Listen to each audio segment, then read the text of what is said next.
Hey folks, thanks for coming over to Capitalism for Good. This is a part of a larger project where I am on a mission to interview 100 business leaders about the positive impact that they have on their internal and external communities. It is through these interviews that we will dig into how we can use the ways in which we make and spend our dollars in order to benefit the greater good.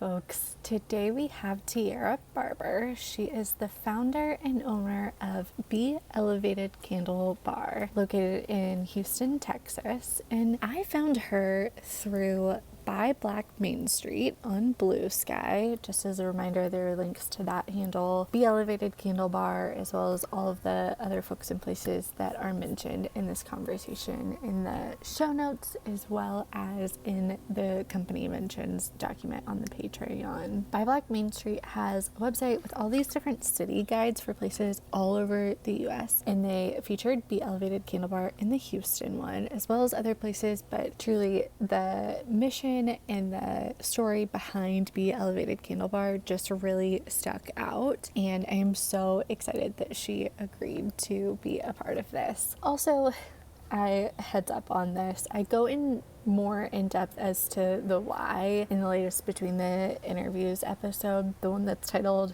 "What is a quote unquote break, really?" The video quality isn't the greatest on this episode, specifically on my end, and life gets a little complicated sometimes and pulls you off to the side, and that means things don't always go the way you intend to. The audio, I think, is still stellar, and the content over anything else is really, really great. And of course, Tierra's side is flawless and perfect. It is mine on the end that might seem a little wonky. Same for kind of other episodes around this time. Anyway, more on that in that Between the Interviews episode. But honestly, that's just a really great tie into this conversation with Tierra. She started Be Elevated because she discovered a problem that was impacting her daughter, and through searching for a solution, among many other things, including just like the foundation of the women that came before her and this community and this network that was around her, Be Elevated was born. So I'll let her kind of tell the story, her experience, and her advice, and all of her wise words that she has to share. So enjoy. With it, just jump in with, I haven't figured out a non-cheesy way to say this, but like your journey before you opened Be Elevated, and a little bit about like your personal background and your career background and what led you to start this company. Before Be Elevated, I was a teacher, a fitness teacher. It was fitness, not so much PE. So it was like every day working out at a charter school system. And I was the athletic director of that school system. So I was very heavily involved in education and sports and school with students and parents. And so that's what I did for, I believe, 5 years. And I walked away from that the year after COVID. I think it was 2021. And I was used to having summers off, being in education. And so I had that summer off, of course, and then fall rolled around, and I was like, oh man, like, what am I going to do? I'm not going back to school, which was normally what I was used to. And around that same time, I started to notice my youngest daughter. At the time, she might have been about to be 2 or about 2 years old, just having really bad, like, I was like allergies, or I just wasn't sure what it was. But I'm like, why is she so reactive to things in our home? But I'm not noticing it anywhere else. And so at that time, I just started to notice, I'm like, wow, every time that there's a candle lit, or there's a new round of like fresh plugins that I'm putting around my home, I notice she's getting Yeah. sick. And so I'm like, wow, like what is causing this? Because I also have an older child, but never had these issues. And so Hmm. I just started to look into, like, do people react from this? Because I just had never come across someone with this issue. And I'm like, oh wow. I just start like researching, and so I got on like forums and just went on a rabbit hole. And I'm like, oh wow, there's so many people that actually have really strong reactions to different fragrances, to candles, to plugins, to different aerosol sprays, perfumes. And I'm like, oh wow, maybe she's just one of those people. And so I'm like, but why? You know, but why are they reacting this way? I don't react this way. And so then I started to research just like, okay, what is inside of these products that can cause this reaction for some people and then not for others?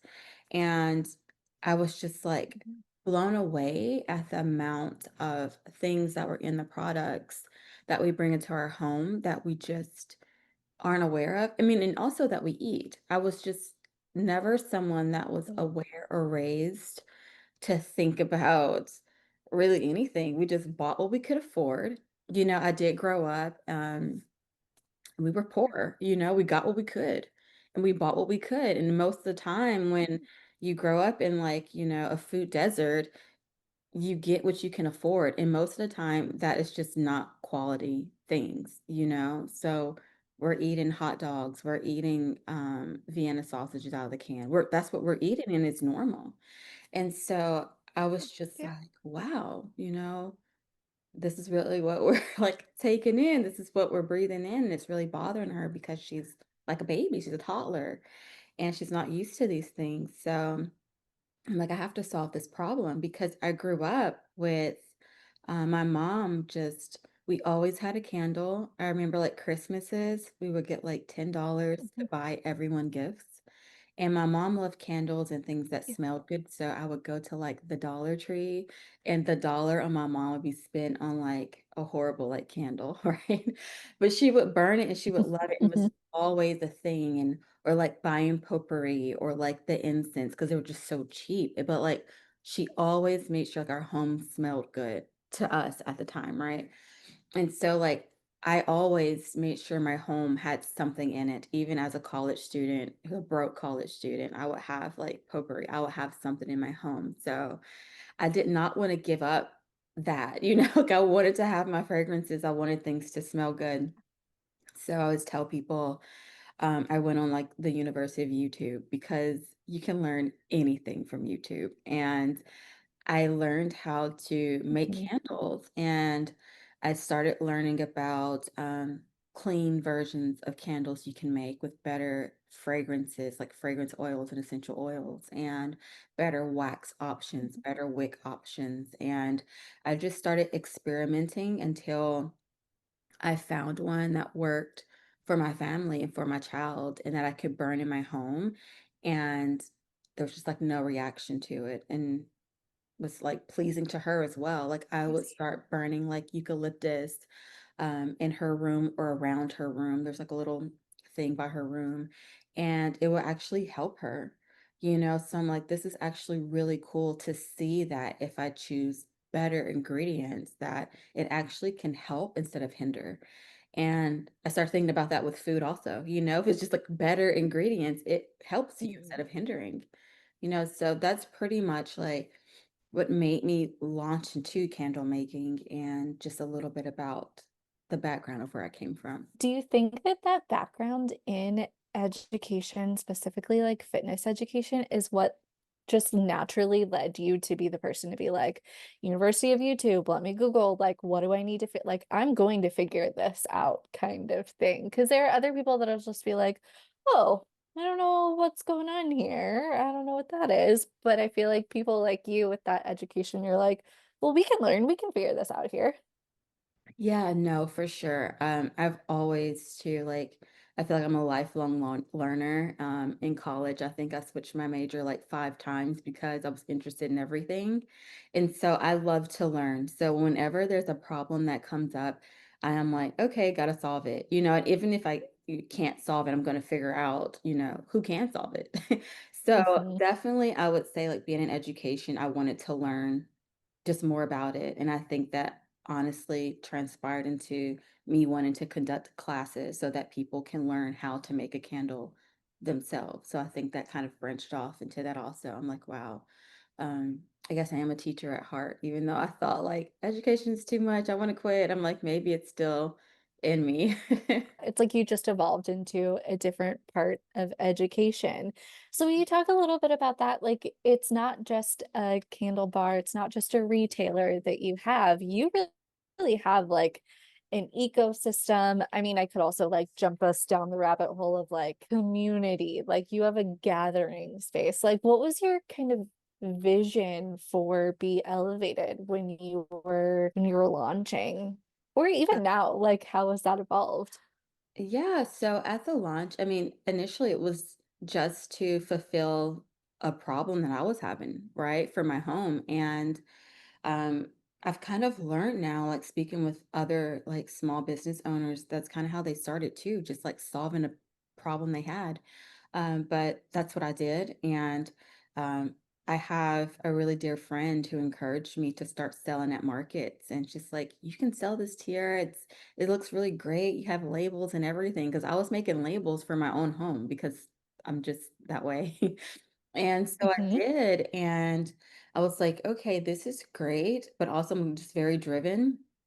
And I was like, okay, I'm not going to compete with giant retailers that have been established for years where I can just have a retail store. I need to bring something else. And I'm located in Houston, and Houston is known for its food and its culture and diversity. And we can eat all day, but I'm like, I want to bring something else for people to actually do.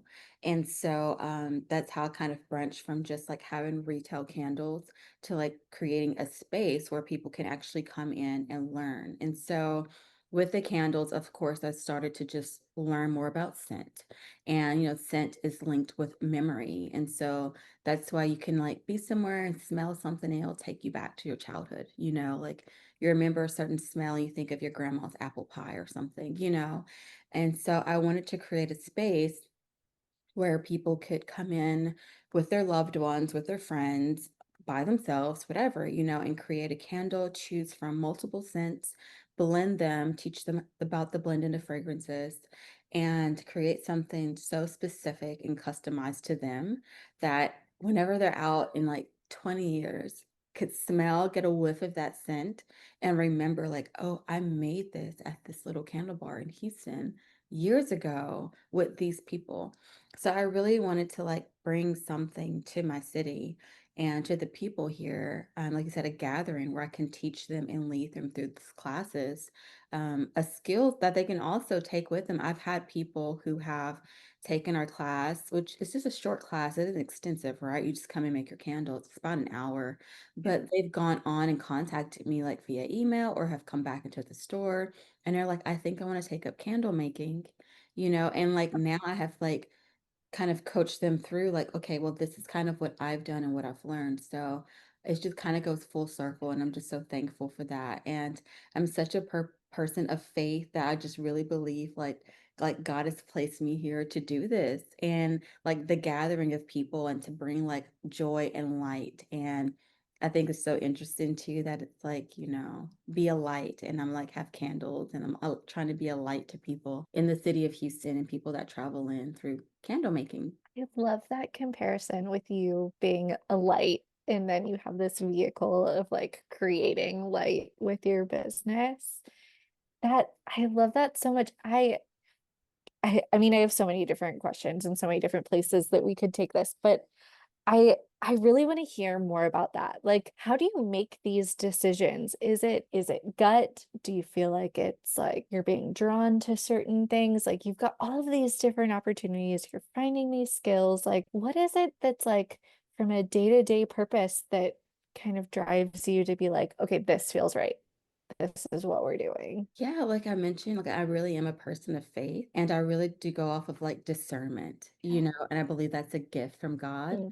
and the spirit. And so like there's times where I've had like business opportunities and this is a thing with business as a small business owner, when someone presents a lot of money to you, it is hard to be like, no. Mm. When they present a big opportunity, you're like, oh, of course, I can deliver. I'm going to take that. But I've learned just through time, and I haven't been in business that long. It's only been maybe 4 years I've been doing this in total. But I've learned to really trust the discernment that the Lord has given me to know when I have to say no to an opportunity, when I have to say maybe later, and when I have to say yes. And that's like your intuition that you really have to trust that. You have to see Like, you have to weigh it. Is this really good for me? Or is this going to be a distraction? Am I going to Yeah. fail in this? Am I going to take on more than I can actually handle, more than what my business can produce? Do I have the staff to even carry this out? Do I have the bandwidth? Like, as a small business owner, I'm in this alone. I don't have partners. I don't have anyone supporting Mhm. me. So I'm like, can I handle this? And I'm also a single parent, so I'm like, will my family life, will my children miss out on me? And so I really do have to spend a lot of time alone, um, praying in prayer and hoping to get direction on where I should go. So my day-to-day decisions is really me reliant on wisdom from past experiences, failing and growing, right? Because we learn from our failures, getting back up on my feet and keep going, and just waiting to hear from, God on what I should do and shouldn't do.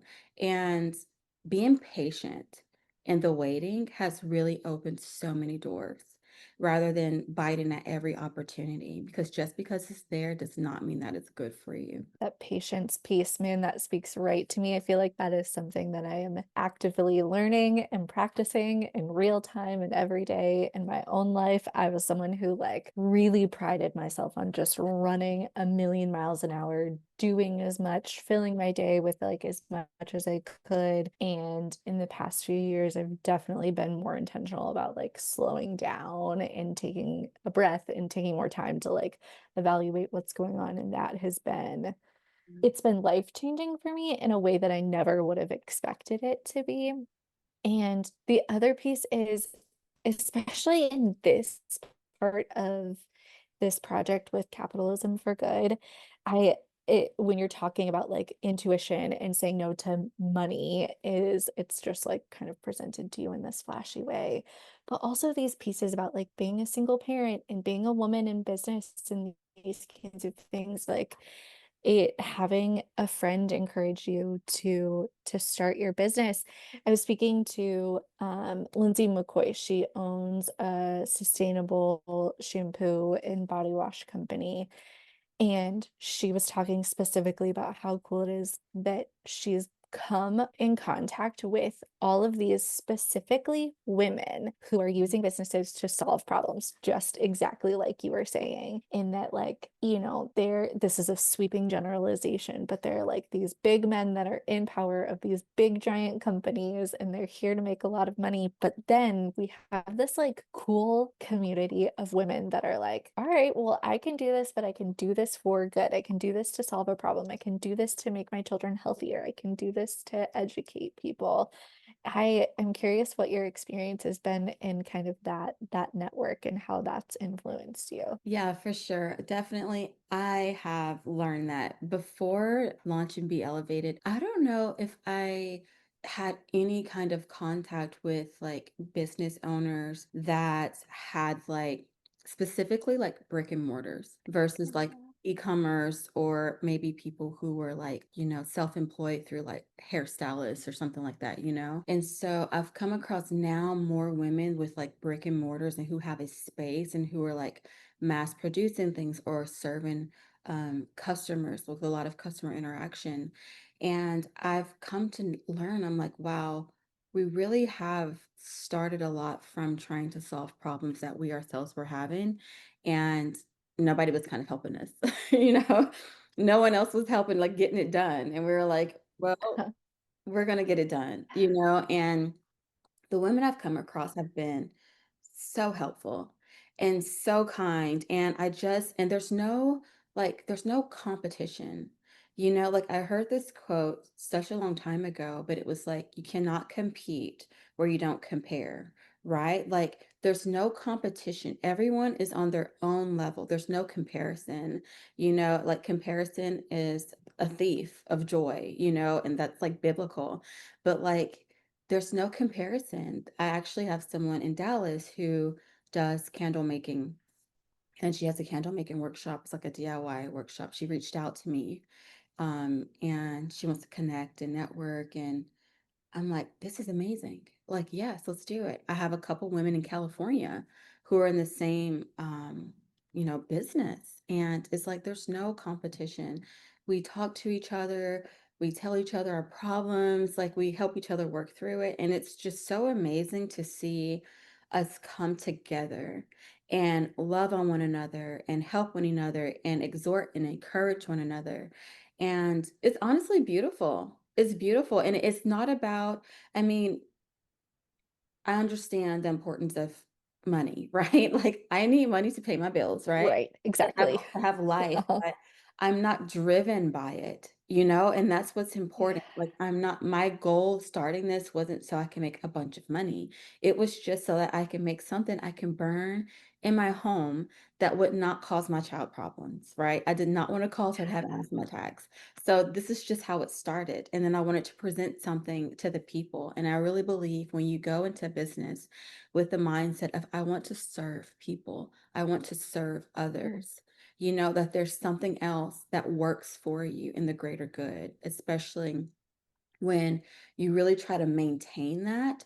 And it's so easy to get off course. Like I said, when the money, it can be involved in certain mm, opportunities where you just start being driven towards, I just got to make the bucks now. So now I'm cutting corners here, here, here, here. It's the compromise, you know? So as soon as you make that one compromise, then you'll just start going down the path of compromise.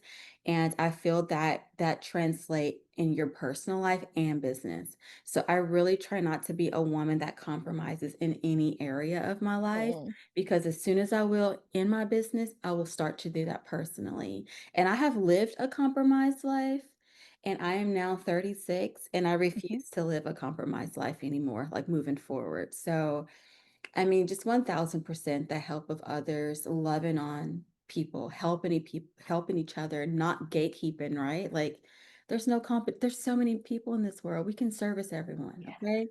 Everyone, we can help everyone. There's so many people to service and love on, especially in Houston, the greater area is like 7 million people. I'm like, come on, like let's help each other, you know? Like there's Yeah. so many people here. Like how can we Yeah. help one another, you know? You were talking earlier about how you didn't have a lot of other business owners that were in your network and that you were interacting with, specifically that had brick and mortar stores. So I'm curious, what do you think it was that gave you the confidence to truly start your store and to start your space, especially when you're talking about like there's 7 million people in Houston and you can use it to help it. I'm curious, like who were those folks that kind of helped you when you were in those early days? Yeah, so I met this, well, I had this really amazing woman. I moved to a new neighborhood, which was like way out in the suburbs, and Yeah. I really didn't have community. And some woman started like a walking group or something. I'm like, I'm gonna do this, you know, and they were all like much older than me.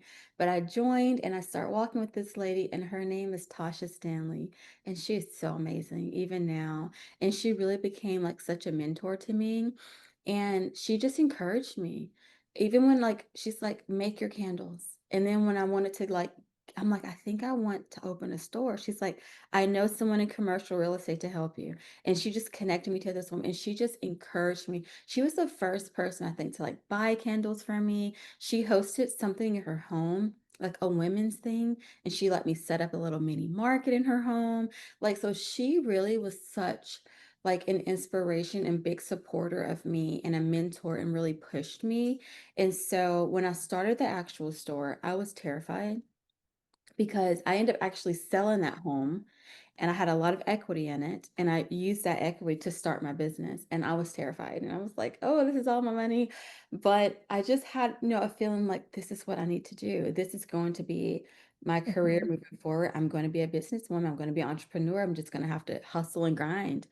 And I just knew, even without a plan, it's the craziest thing. I didn't have a business plan. I had not taught a single candle making class when I opened this store.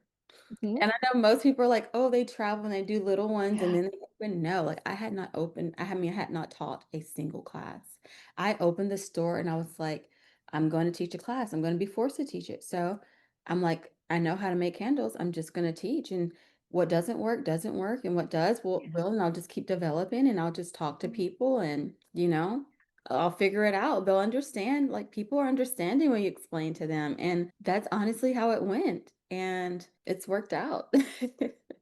It's worked out in my favor. Yeah. I think about that so much in terms of like, again, I'm gonna go back to women here, probably because it's just two women speaking here. I also am 35, so I feel like there's like such a kinship here that I'm like, oh, yep, I am living all of these things at the same time. But there's something I think really cool about women in particular that like I call it jokingly an overconfidence. Like I have an overconfidence, I can figure anything out. Going back to you talking about like YouTube University and like if there's something wrong in the bathroom or like with the sink, I can watch a YouTube video, I can figure it out. Like my first thought is like, oh, I can figure it, even if the end result is I figured out that maybe I can't actually, fix whatever's wrong with my car or whatever else. But like I immediately go to I can figure this out. And I don't know what that is. Maybe it was the way that our generation was raised or something. I don't know what it is, but I'm like, I have this overconfidence and I can be like,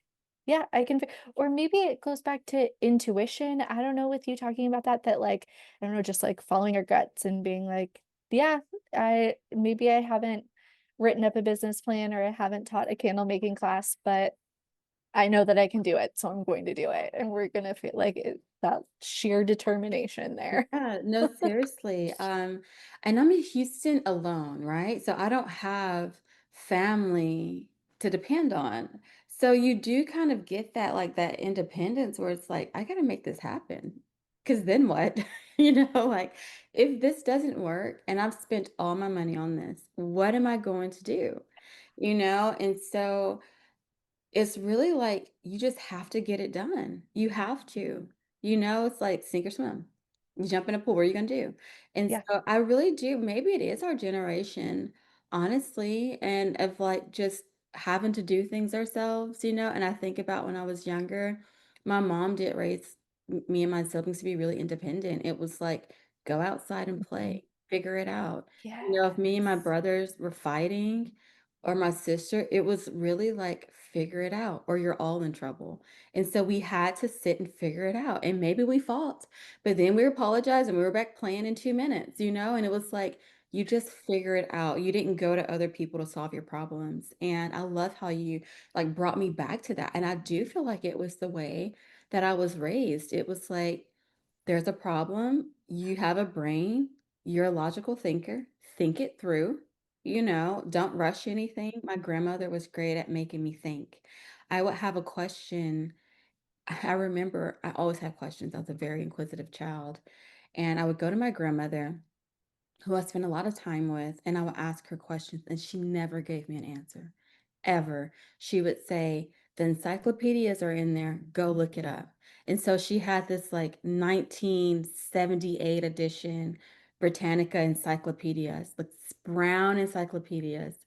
And she never told me anything. So I would sit there and I would go and find, like, I knew how to, look up the words and stuff. I'll look up like A through B or G through whatever, and I would find the word and I would just read all about it in the encyclopedia. So, like, she really did, I think, instill in me, like, go figure it out. I'm not going to do it for you. Come back now, let's discuss it. Yeah. Once you figure it out, let's talk about it. But Mhm. yeah, you just brought back that memory for me. Thank you for that, because my grandmother passed a few years ago, but she really did instill that in me of like just Oh, I'm so being a sorry. go-getter and figuring it out and discuss it later, but just go get it done. I want to hear more about that and like the legacy. I mean, so much of your story when you talk about like the candles and what that means in the setting is with your mom creating that culture and that environment within your home growing up, always having a candle burning, and then like your grandma teaching you to figure things out and like giving you that independence. Like, what does that mean to you to literally and physically being, carrying out the legacy of the women and the people in your family that came before you? Do you think about that often? I do at times. I wish my grandmother never got to see. She knew I had my candles, but she never got to see like my store or anything. And I wonder Yeah. at times, I'm like, I wonder if she's like proud of me. I wonder if she like knows what I become. Because growing up, I was always, I would say I was a smart kid, but I was also like wild. I hit college and was like all over the place. And not necessarily just like the craziest, but very adventurous. I would Mhm. just like get on a plane and fly somewhere and my family wouldn't know. So I would say I brought them a lot of stress, and I remember once I got stranded in Germany and I had like $2 in my bank account, like nothing in my bank account. So I was like pretty like out there. I reeled it in, thank God.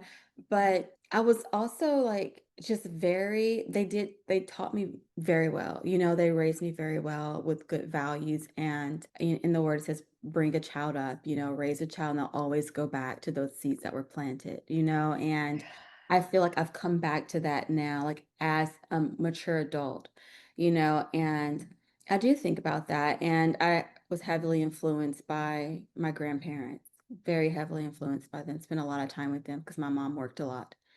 And so I saw hard work, no one was lazy. They worked very hard. My grandmother was the secretary at my elementary school.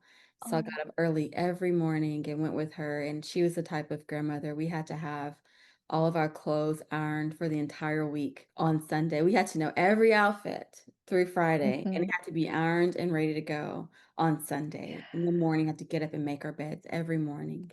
In the summer, there was no relaxing. In the summer, I had to practice my handwriting. She had an old typewriter. She would make me sit at it and practice writing letters. And I would help her address letters and send out stuff to people. And she was the secretary. So I would go to the school during the summer and help her prepare for the next year. I was always working. Now think about it. And it was fun to me. It wasn't like child labor. It was fun. She was teaching me life skills Right. and I'm like, Yeah. wow, like the things that she taught me then really translate even now to what I know how to do compared to like I see my children at times and I'm like, oh man, like you guys don't know how to do this. Like I need to go back and teach you this because my grandmother sat down with me and taught me this is how you address a letter. Mhm. This is how Mhm. you type this. This is your salutations. This is that, and I'm like, Yeah. grandmother taught me that. And a lot of things they don't teach in school anymore, right? And Right. I'm like, oh, I have to teach my kids this. So I really do enjoy like just carrying on the legacy of my mom and my grandmother and even her mother. And I'm proud to say, like, you know, Carolyn Hossel is my grandmother. I'm proud to say Felicia Collins is my mom. I'm proud to say that now. And growing up as a rebellious teen, I wasn't, but Yeah. like Yeah. as a mom now and as an adult, I'm proud to say that because even through their failures, I learned, you Mhm. know, and it was just all a learning experience. And I'm just so thankful to God that I had the journey that I did. And Yeah. because it shaped me to who I am today, and it influences the way that I run my business and my employees, my staff relationships, and how I treat my customers and the business that I run today. It's just full circle. It all ties Yeah. together.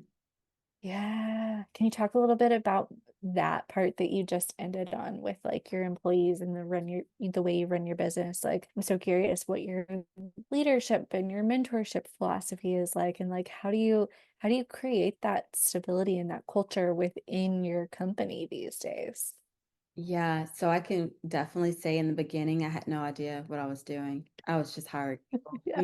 like I'm like, I need people to work. Cool, you're hired. And then like just now, after 2.5 years with like an actual store, I'm in retail, which is like the turnover, right? I have a few that have been with me like from the beginning, actually, which is rare, because none of this is like full-time work. Amazing. They're like it's like part-time roles. And so but people have been in and out. And what I've learned now is be slow to hire and quick to fire. That's very important. And I know it sounds insensitive, but it's like people are different. And just because, they don't mesh well with you or your company's mission or policies or other people, it doesn't make them a bad person. They're just not a good fit. And it's so important to address that in the beginning and to say, hey, you know what? Yeah. I think you're very skilled and talented, but I think those skills and talents will be better placed somewhere else than here. Then you save both of you heartache and pain. And Mm, I have failed Mhm. in that area.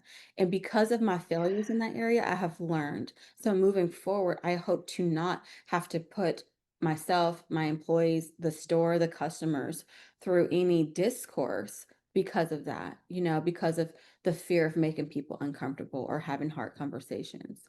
And so now, like, I really try to cultivate a culture of of course, I'm the boss, but at the end of the day, you guys are working here.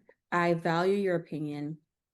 I want you to come to me with, Tierra, this is not working, or Tierra, this does work, or I did not like this, or I do like this. I truly value your opinion. But at the same time, I also would like to be respected, and what is honestly goes down to like treating your neighbor as yourself, treating people as you want to be treated, like as having a boss before in position with the boss, how did I want to be treated? How did I want to be addressed? How did I want to be spoken to? It's the exact same thing. So Yeah. being someone who's been an employee, I know how that feels, and I'm trying to do better understanding that now. And I went through a huge life change, and my employees really stepped up and handled things in my store. I had contractors that came in and really carried out a lot of the roles that I wasn't able to fulfill during that time. And I'm just so thankful because I'm still afloat, even with things. This girl gave a rubber ball analogy about rubber and glass balls, and I really took this to heart. And she was like, there's certain things that are glass balls when we're juggling this thing called life, is particularly as women. We're always juggling all these balls. Some balls are rubber and you can drop it and pick it up later. It'll bounce back. But some are glass. And once you drop them, they shatter and it's hard to get it back. And I look at my Yeah. children as glass balls and I cannot Mhm. drop. So if I would close down my store if it means that I have to be there for my children. Customers, I will get to you later. I Yeah. will talk to you, I will address things with you, I will refund you, but my children have to come first because I Yeah. cannot value drop in my children. My faith, my Yeah. trust in the Lord, that's a glass ball. But like there's certain Mhm. things like, oh, me opening or closing my store at certain hours. That's a rubber ball, like we can modify that. Is social Yeah. media going as I want it to? We can modify that. Things like that. We can drop it. I can find a social media content person, get them in, so you just really have to know what Mhm. your priorities are and get the right people in place to do what you need them to do, which goes with being able to delegate, right? Not having to Yeah. control everything at the same time. How did you go about I love that analogy with the glass balls and the rubber balls. I've never heard that before, and I love that so much. How do you go about figuring out which is a glass ball and which is a rubber ball? And do you find that some of those things switch? Like, I was kind of thinking about like your glass balls are your non-negotiables. Like, that's Mhm. not changing. Those are your forever pieces, your faith, your children, like those things. That's not going to change even 30 or 40 years from now. Like that, Yeah. it might evolve a little bit, it might look a little different, but like you're never going to be like, yep, we can let that break. But like, how do you go about figuring out which is which? Is it again just back to discernment, or does it depend? Yeah, what are your thoughts on that? Really goes back to being able to like, so when, like you said, children faith, that's never going to change. When I think about in business, it depends for me, where am I at in this moment? Like, so it comes with prioritizing. So when I'm in the store, and this is what I really try to relay to my staff, when I'm in the store, what is the most important thing? If I'm instructing a class and there's people in the store and I'm talking to them and the phone's ringing, who's the glass ball at the time? Is it the phone or is Mm, it the people in the store? It's the people in the yeah, store. The yeah, people that are calling, they can leave a message, they can email, or they can wait until I get to them. And so, like, it's just being able to prioritize those things in the moment so that you can keep your cool also. Because people that are paying customers, like every customer that comes in, I'm like, thank you. I don't care if you bought something that's $5, $2, like, thank you because really and yeah, truly, I'm not some like big conglomerate. Like your dollar keeps my children fed. It keeps the lights on. It keeps clothes on my back and a roof over my head. I value your dollar and I thank you and appreciate you for being here. So you are going to get my attention. You are a glass ball, like in that mm, moment. So anything else going on, it's a rubber ball. I'll get back to that phone call. You know? Yeah. The delivery guy coming in, drop the package off and go. I'll get to it in a minute. You know? I'm with customers Yeah. that have my attention. And then there was actually a time where I was with customers and my daughter was flying by herself. She's 16, but she was stuck. She Mhm. travels for athletics and she was stuck in like North Carolina without Yeah. me. And so that's the glass. And at the time, the customers became rubber, you know? And so I was honest and Mhm. Mhm. transparent with my customers. I was like, I have a 16-year-old, and I'm like, she's stranded in an airport, and I have to take this call. And they understood. And I've learned just be honest with people, you know? Mhm. Like, I could have made up some elaborate lie and then they would Yeah. have been like, Mhm. "Oh, you know, bad review. She just blew us off." But no, I'm gonna be honest with you guys. My child, she actually works here. You've probably seen her on our social media, you know, but she's stranded and I really need to get her on a plane and get her home. And they understood. So it's really just about, you know, knowing your customers, being true to yourself, being honest and transparent and using discernment, you know. I'm going to take us back to kind of one of the core things that I saw on your website that you started with the environmental impact program that you have. And is that one of those things that in the moment is one of those glass ball things, or did that just kind of like naturally evolve, or where does that fall into the priorities and how did it come about and those kinds of things? So in the very beginning of my business, before I actually had a store when I was just making candles, like upcycling things was so important to me because one, it saved me money, and two, I was having so many things come in, like shipments and stuff. I'm like, oh man, I'm filling my trash every day. I need to do something about this.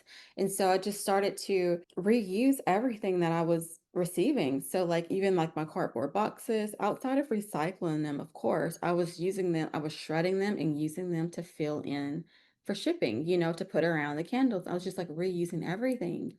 And so at that time, that was a glass ball for me. I'm like, I have to do this to keep evolving in my business.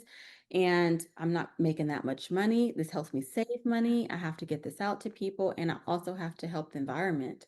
And so when I started the store, it kind of became a rubber ball. And honestly, I just got distracted with everything else. That it was like I was not thinking Yeah. about it. I was still, of course, recycling and you know separating the trash, but I wasn't thinking about it. And so just recently, that I had a huge life change and now like my head's back on my shoulders and I'm getting things back together. So I'm like bringing it back and really trying to push and emphasize, you know, taking care of the environment. And I firmly believe like the world was created by the Lord and we should be taking care of things and stewarding things well. And that means our earth, you know, and of course we need things and we use things, but let's be responsible with it, you know, and if you have a candle vessel and you know you're a candle lover, bring it back. You know, like don't throw it in the trash. Like bring it back, you know? And then I'll give you a discount on top of that. Let's just refill it, reuse it. You'll save money and also save the environment by not having more waste in a landfill. You know, so I just really wanted to like bring that back and get it back going. And it's been great. We've had a few people come in. I Yeah. really want to just start pushing it more though, to have more people come in and just do our part the best that we can. I love that so much. I'm curious, what do you have your eye on in the future? Like, or do you have thoughts on ways that you want to evolve the space, or do you have other business ideas, or maybe focusing on different things that might be outside of the business? I don't know. What do you have kind of your eye on? And so we just launched our mobile business. And so we're really starting to push that. That just launched, honestly, a couple weeks ago. And for that, it's like we're doing more of like the entertainment industry. So, like weddings and like galas, events like that, where people want like a take home item, you know, where they want to send their guests home Mm. with a party favor. So we're doing that, which is still customizable. We'll have our mobile bar. So we're focusing on that and also just in our space, we're always pushing for like corporate bookings, hosting team events, just teaching candle making, having people enjoy themselves in our space. And as far as me personally, I don't know. I'm thinking of other business plans and things. I'm just kind of seeing where I'm led to, but I can see me going on different avenues and routes. For sure. I mean, I love candles, but I'm not stuck in this candle box, so I definitely can see Right. other business items or career paths that I'm 1000% open to taking.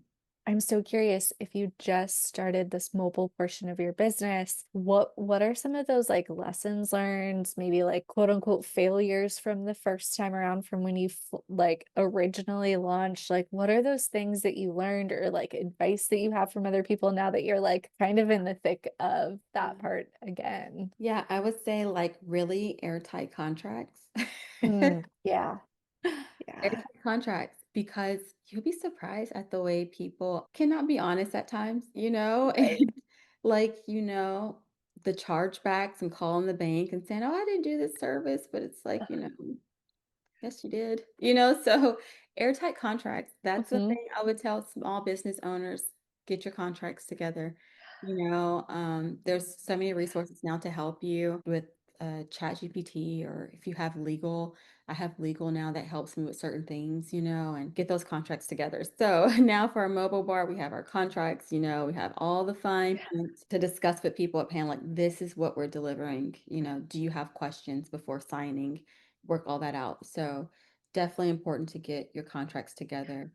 And then also just we had what I did this time that I didn't do the first time around is I had like soft launches where I hosted events. I Mm, just hosted a big event with people in the entertainment industry that do event planning, wedding planning, realtors, anyone hosting things, where I welcomed them in the store, and we had like, of course, brunch food and things for them to have. But we did our mobile bar in store where we can kind of show them this is what it is. So just working out the nooks and stuff. We have partnerships now with some of the local venues around us where we're going to them in the next few months to work out things, for discounted rates and everything. And I think that's really important too when you're going to business, to not go in with a full mindset of entitlement, but knowing that you need help, and if you need help and you don't know for sure, like, oh, I'm going to just bring it, and you're experimenting, offer, you know, like service for service, like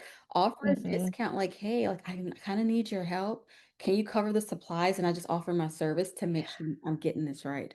And that's totally fine. Like, you cannot just walk into a space with full entitlement, and then also just walk into a space and completely draining someone of things. You have to also be able to pour into and offer something as Mm. well. And that's just kind of part of networking, I feel like. When you're in a networking space as a small business owner, you want to make sure that you're able to bring things to people, not just feed off of people. No one likes someone like that, like Yeah. you have something to offer as well. In thinking about the partnerships and the other local businesses, or even going back to your advice about like pay attention to those contracts, and like you were talking about how you have legal now and those kinds of things, how are you going about finding and vetting those partnerships? Like, is it people that you've fostered these relationships for a long time? Again, I'm going to go back to, is it like discernment and just like, okay, we've got a gut feeling, like going back to Tasha Stanley, like this is just a woman that you need to have around and she's bringing you all of these things. Like how are you kind of like finding those people that you're like, all right, you're my people. We need to link up here. Honestly, I feel like it's a combination, right? Like I have an account executive who honestly serves as like my admin assistant too. She does everything for me, but she's great with people. And I met her through a friend through a Bible study, and we like cultivated a relationship first. And I'm like, okay. I'm like, I have a good feeling about her. And she started telling me about her background. And I'm like, oh, this is what I'm looking for. So it is like relational, like just getting to know someone, and then knowing also we have the same values, we have the same morals. So we're not going to clash Mhm. there. So that's great. So now let's just talk about business, So, and that's how I've also Yeah. with my attorney or my accountant, just who are you? Like Hmm. as a person, who are you? Hmm. You know, Hmm. and getting to know them that way, and just meeting first or going to lunch first, and then being like, okay, well, I trust you now in advising me with my finances. That's a big deal. I trust you now with giving me Yeah. legal advice. I don't mind. I'll pay for your lunch because me paying, $100 for a lunch in the long run, it's gonna be a lot Yeah. less risky than giving you, you know, $1 million company to manage. So it's like, Yeah. do I wanna lose this or do I wanna lose that? So definitely fostering those relationships and like from talking one-on-one with people, Mhm. using that discernment of like, okay, this is great. Let's see how it's like moving forward, or thank you for your time.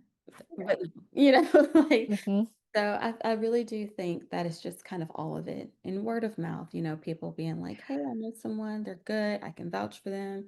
That really does matter. Yeah. In kind of that same vein, this is like the perfect segue, even though I have a million other things that I could ask you about, but I recognize that we have to be thoughtful of time. But my final question for everyone is who's another business and or leader that you see out there in the world that's doing things the right way? And it could be absolutely anyone from someone that you partner with, an old boss of yours, a client, someone that you're a customer of, absolutely anyone that you think deserves a shout out. Yeah, I really like thinking about just all the people I've come across because I've come across so many people. And I really think there's a woman who has been so phenomenal in my life, and her name is Tia Manteca. She has a consultant business, and she was actually the one that I was introduced to by Tasha Stanley for my commercial real estate stuff. And so she did some of my business consulting in the beginning because I knew nothing. But she is such a light, and I just want to like shout her out. She has Bayou City Consultants here, and she is a woman in business, and she is fierce, and she's a God-fearing woman, and she works with sports and entertainment.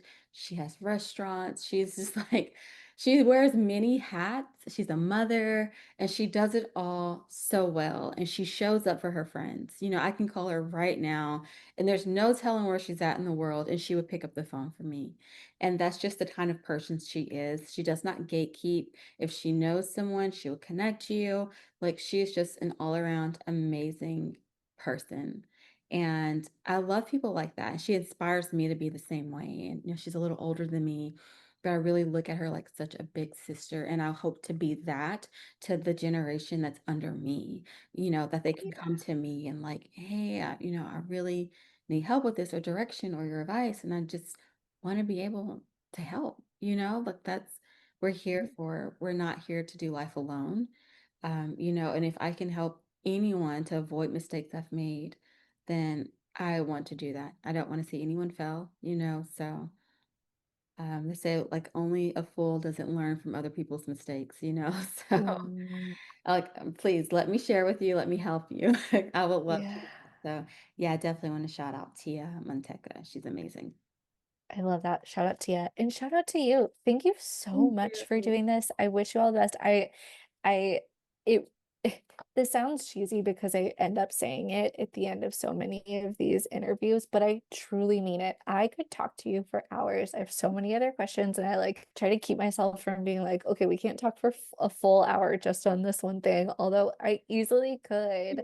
Yeah. But I just can't thank you enough for doing this. This was really wonderful. Yes, thank you. I truly appreciate it. I was just so surprised you found me. I'm like, how'd she find me?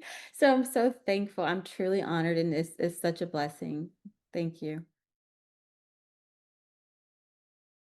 Thank you so much to every single person that's listened, every single person that has told someone else about it, that has shared an episode, that has sent a blog post to someone else to read, that shares on social media, that responds back to me, that engages and lets me know what they think and what they're hearing.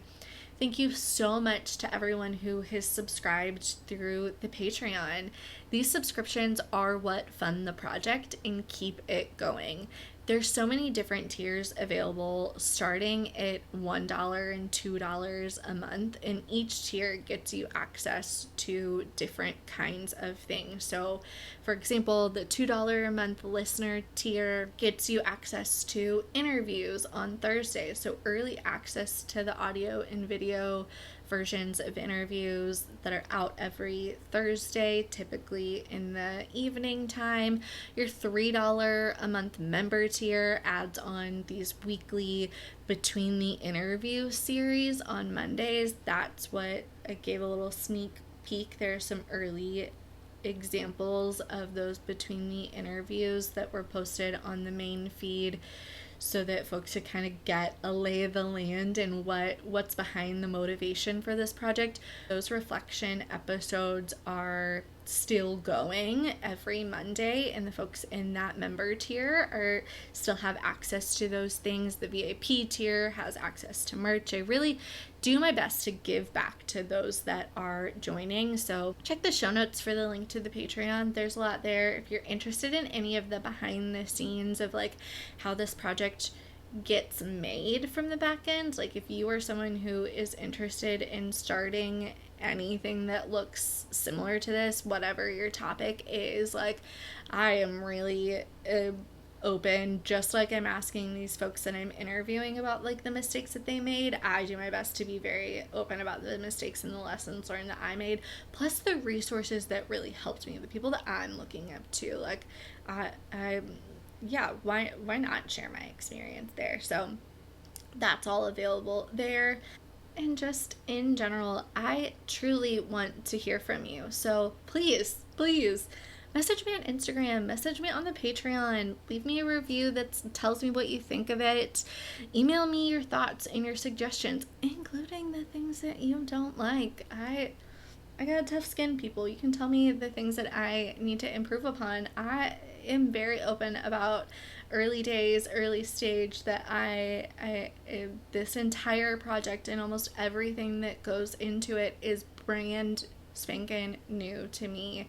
And I am learning, not just from these leaders that I'm interviewing, but I'm learning about the technical side of things. I'm learning about social media. I'm learning about advertising. Like, I'm learning about all of these types of things, and I am happy to share what I have learned as well. And so I want your feedback. I want the things that I'm not talking about that you want to hear about that is within this Capitalism for Good space. So reach out to me. I want to hear from you. I truly do. Send me your thoughts and I'll do your research. Like I said, I really am listening and kind of creeping to see where people are coming from, where you're located, what your interests are.